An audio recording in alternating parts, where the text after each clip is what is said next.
como vocês estão? Feliz sábado! Hoje estamos aqui no nosso momento de intercessão. Eu quero repetir o pedido que nós fizemos durante a semana, no sábado, né, que eu postei na lista de intercessão.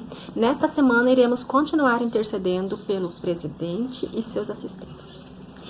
Devido a amanhã ser a eleição, eu acho que é muito importante que nós tenhamos essa consciência em quem devemos votar.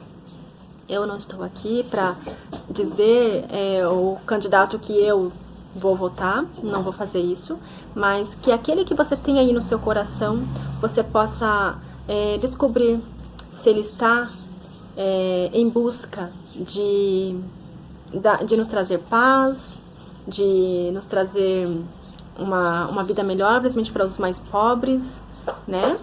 Eu quero ler com vocês o que está escrito aqui em 1 Timóteo, no capítulo 2, no versículo 1 e o 2, que diz assim: Antes de tudo, pois, exorto que se use a prática de súplicas, orações, intercessões, ações de graça em favor de todos os homens, em favor dos reis e de todos que se acham investidos de autoridade, para que vivamos vida tranquila e mansa com toda a piedade e respeito.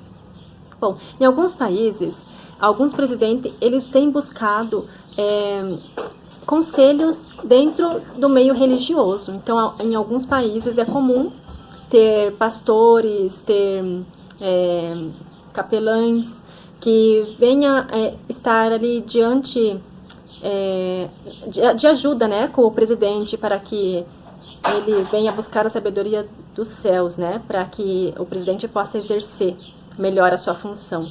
E é louvável quando isso acontece. Tem um versículo que fala assim: Feliz é a nação cujo Deus é o Senhor.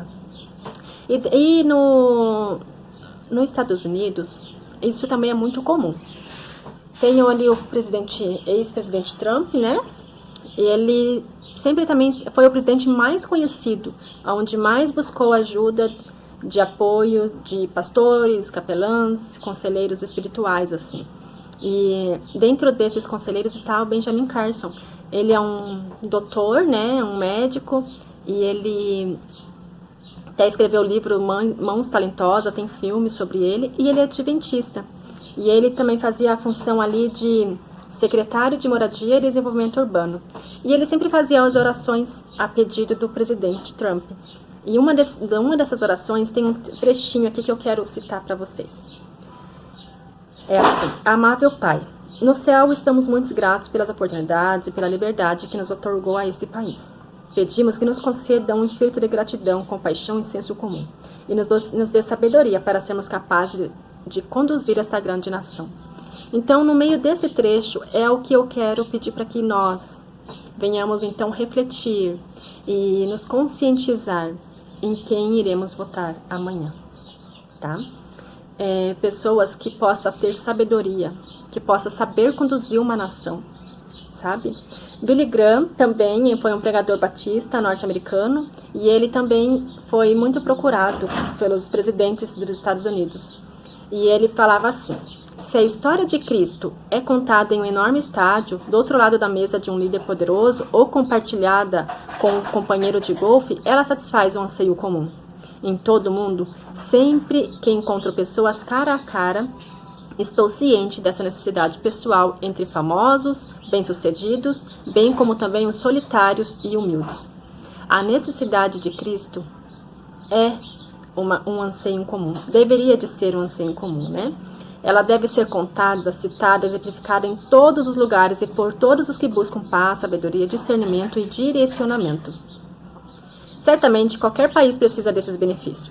E no Espírito de Profecias também temos alguma coisa que nos ajuda a refletir melhor sobre essa responsabilidade nossa, em quem iremos colocar, que estará acima de nós, né, que estará governando a nossa cidade, que estará governando o nosso país, né?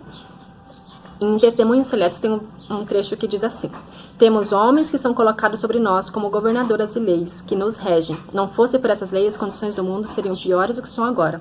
Eu vou ler, tem mais aqui, mas eu vou ler só mais um. Olha só, essa aqui é interessante. Muitos dos governantes pertencem ao número dos dirigidos por Satanás, mas vi que Deus tem os seus agentes mesmo entre eles. e alguns deles se converterão ainda à verdade. Estão agora desempenhando a parte que Deus deseja que desempenhe. Então, assim, Deus permite pessoas lá. Às vezes a gente reclama dos governantes que estão à nossa frente, mas Deus é permissão do Senhor. Porém, nós devemos seguir o que a Bíblia nos orienta, a orar. Mesmo se você é contra o governo que está no comando ali. Mas nós, como os cristãos, devemos orar ao Senhor, suplicar a Deus pelos nossos governantes. Aqui também uma parte que eu achei interessante, que é isso que eu estou dizendo, que está em Romanos 1:13, do versículo 1 ao 7, mas vai estar resumidinho aqui. As autoridades governamentais foram instituídas por Deus, e aquele que se rebela contra a autoridade está se colocando contra o que Deus instituiu. Os governantes não devem ser temidos, a não ser pela prática do mal.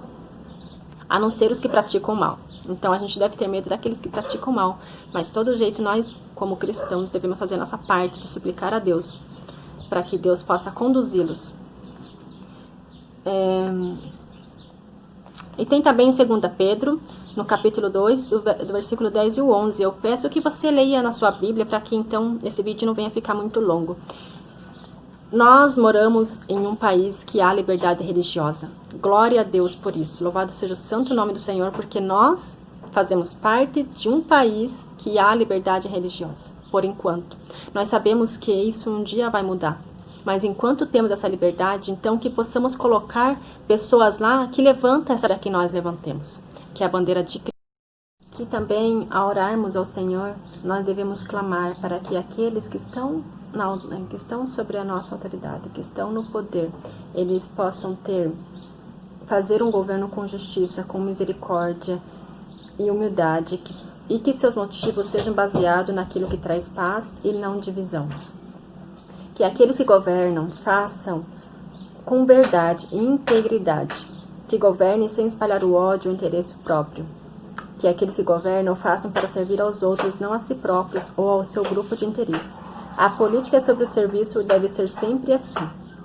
Que aqueles que governam façam com misericórdia, beneficiando os mais pobres com iniciativas políticas e sociais e provendo alimentos e moradia acessível.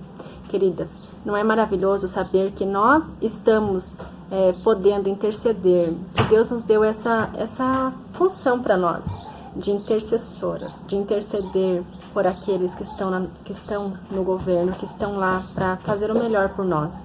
E que nós então venhamos ter consciência de quem nós iremos colocar lá.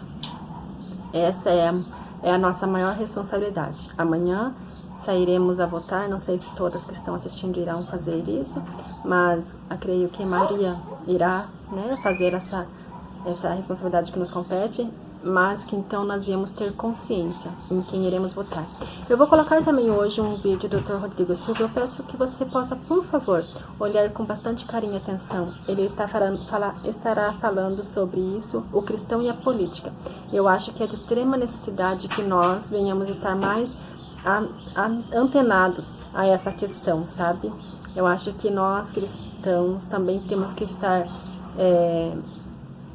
conscientes sobre a política. Não devemos falar assim, são todos ladrões, são todos corruptos. Eu acredito que possa existir sim alguém que possa estar fazendo a diferença por nós. Então que nós viemos ter essa consciência e viemos orar e suplicar a Deus durante essa semana durante essa semana que está por vir agora, e que Deus use a esses governantes que estarão sendo eleitos e que Deus nos dê sabedoria. Então é isso, meninas, fiquem com Deus, Deus abençoe a todos e até mais.